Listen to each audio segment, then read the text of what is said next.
एक शब्द गुरु, जो हमारे जीवन से अंधकार को हटाए।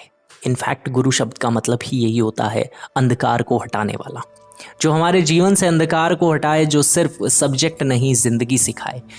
नमस्कार, मेरा नाम है शुभम सुतार। मैं आपके सामने इसलिए आया हूँ क्योंकि मेरी आपसे विनती है, अगर आप आज के जनरेशन के हैं तो गुरु पूर्णिमा बिल्कुल ना मनाएं। अगर आप ये वीडियो देखेंगे तो आपको पता चल जाएगा कि मेरा ऐसा कहना क्यों है। घर में अच्छा नहीं लगा किसे, जब बच्चा जब बड़े का बात नहीं सुनता है तब के रहने के क्या फायदा है। वो न भरवा दिया, मैं टेम्पो में भरवा दिया, चल तुझे एक जगह ले जाऊंगा। मेरा भगवान है, प्रभु है मेरा।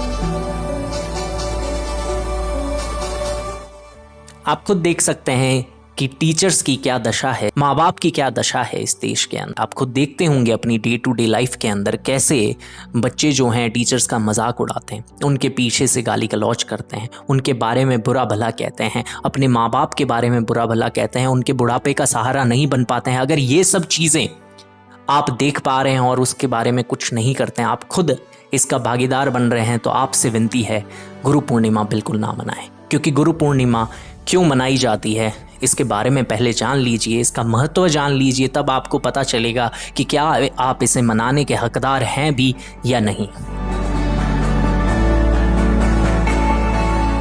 चलिए जानते हैं गुरु पूर्णिमा क्यों मनाई जाती है। देखिए, गुरु पूर्णिमा का इतिहास जो है वो बहुत ही गहरा है हमारे हिंदू कल्चर के अंदर, क्योंकि इस दिन महर्षि वेद व्यास, जिन्होंने महाभारत लिखी थी, जिन्होंने चारों वेदों के स्ट्रक्चर कंपाइल किए थे ऐसा माना जाता है, जिन्होंने कई सारे पुराण लिखे, कई सारे उपनिषद लिखे, उनका जन्म दिवस है और उन्हें हम प्रथम गुरु की उपाधि देते हैं और उनके ट्रिब्यूशन के लिए इस चीज़ को मनाया जाता है। गुरु पूर्णिमा का महत्व सिर्फ हिंदुत्व में ही नहीं, बुद्धिज्म और जैनिज्म भी है। क्योंकि देखो, हिंदुइज्म में माना जाता है कि हमारे हिंदू कल्चर के अंदर भगवान शिव ने इस दिन सप्त ऋषियों को अपना ज्ञान जो है आगे ट्रांसफ़र किया था, ताकि वो युगों युगों तक इसको आगे बढ़ावा दे सके। देखिए, ज्ञान बांटने से बढ़ता है। और ऐसा ही बुद्धिज्म के अंदर गौतम बुद्ध थे, इन्होंने माना जाता है अपना पहला उपदेश जो है सारनाथ का, वो इसी दिन दिया था। और जैनिज्म में वर्धमान महावीर थे, उनका पहला शिष्य यानी गुरु की उपाधि ले पाए थे। तो इस दिन लाइफ में हम हर उस व्यक्ति को याद करते हैं जिन्होंने हमें अच्छा ज्ञान दिया, सही रास्ता दिखाया, जीवन से अंधकार हटाया और हमें हमारे जीवन को बेहतर बनाया। गुरु वो होता है जो सिर्फ किताबी ज्ञान ना दे, हमें जीवन को ढंग से जीना सिखाए, हमारे जीवन को बेहतर बनाए। गुरु उस दीपक की तरह होता है जो खुद तो जलता है पर हमारे जीवन से अंधकार को दूर कर हमें रोशनी तक पहुंचाता है। पर लेकिन आजकल हम गुरु की, टीचर्स की, माँ बाप की रिस्पेक्ट करना भूल गए हैं। यही है हमारा थर्ड पॉइंट। आजकल लोग टीचर्स को एक सर्विस प्रोवाइडर की तरह समझने लगे। होमवर्क नहीं दिया तो बहुत अच्छे सर हैं, होमवर्क दे दिया तो बुरे सर है, थोड़ा सा डांट दिया तो किस में तो एटीट्यूड है। पर ये बात हम भूल चुके हैं कि गुरु की डांट भी उसकी दुआ होती है।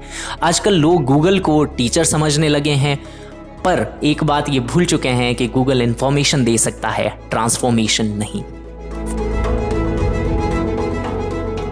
आपने ये तो ज़रूर सुना होगा, गुरुर ब्रह्मा गुरुर विष्णु गुरुर देव महेश्वरम। उनको भगवान की इक्विवेलेंट बताया गया है, उनसे भी ऊपर बताया गया है।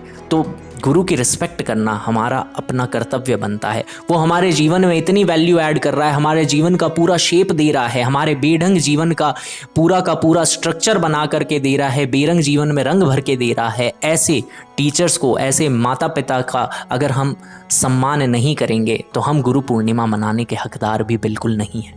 आजकल क्या रह गया है गुरु पूर्णिमा के अंदर? व्हाट्सएप के अंदर गुड मॉर्निंग भेज देना, एक स्टोरी शेयर कर देना, बस यही रह गया है गुरु पूर्णिमा। क्योंकि हमारा जो यूथ है वो वेस्टर्न कल्चर के इन्फ्लुएंस में आकर के रिस्पेक्ट को फॉर्मेलिटी समझने लगा है। तो इन सब को बदलना होगा, तभी जाकर के हम असली गुरु पूर्णिमा का महत्व खुद भी समझ पाएंगे और अपकमिंग जनरेशन्स को भी समझा पाएंगे और इस कल्चर को डिमिनिश होने से, डिमोलिश होने से बचा पाएंगे। हमें क्या करना चाहिए जो हमारे जीवन को बेहतर बना दे, हमारी मॉरल्स को बेहतर बना दे और हमारे जेस्चर्स को बेहतर बना दे और हमारे कल्चर को वापस रिवाइव कर दे, यानी हमारे कल्चर को वापस जिंदा कर दे। इसके लिए हमें सिर्फ बहुत सिंपल स्टेप्स करने होंगे। सिर्फ एक दिन नहीं, हर दिन गुरु का सम्मान करना होगा। सिर्फ एक दिन हमारे अंदर ये रिस्पेक्ट की भावना, ये स्टोरीज, ये मैसेज, ये हमारे काइंड जेस्चर सिर्फ एक दिन के नहीं होने चाहिए। हमेशा अपने माता पिता और टीचर्स का सम्मान करें। ऐसे आएगा ये चेंजेस, ऐसे आएगी पॉजिटिविटी आपकी लाइफ के अंदर। जब टीचर्स को भी लगेगा कि मैं कुछ ना कुछ वैल्यू ऐड कर रहा हूँ, कि मेरे बच्चे इतने ज़्यादा खुश हैं, मेरे बच्चे मेरा इतना आदर सत्कार करते हैं, इतना सम्मान करते हैं, मैं कुछ तो अच्छा कर रहा हूँ और मुझे और बेहतर करना चाहिए। ये मोटिवेशन सिर्फ आपके लिए नहीं, एक टीचर के लिए भी होगा। हमें हर एक क्लास को एक तपस्या समझना होगा और सबसे इम्पॉर्टेंट ऐसा बनकर दिखाना होगा कि हम खुद किसी के गुरु बनने के लायक हैं या नहीं। ये आप सवाल खुद से पूछिए कि क्या मैं किसी के गुरु बनने के लायक हूं या नहीं। अगर नहीं तो उसको चेंज करके हाँ तक पहुंचने तक का सफ़र तय करना होगा। इसी तरीके से ये पॉजिटिव चेंज आएगा।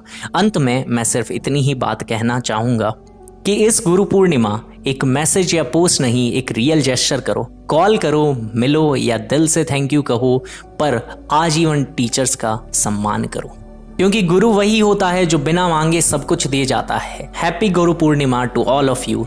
Thank you for watching this video. Respect, realise, rise.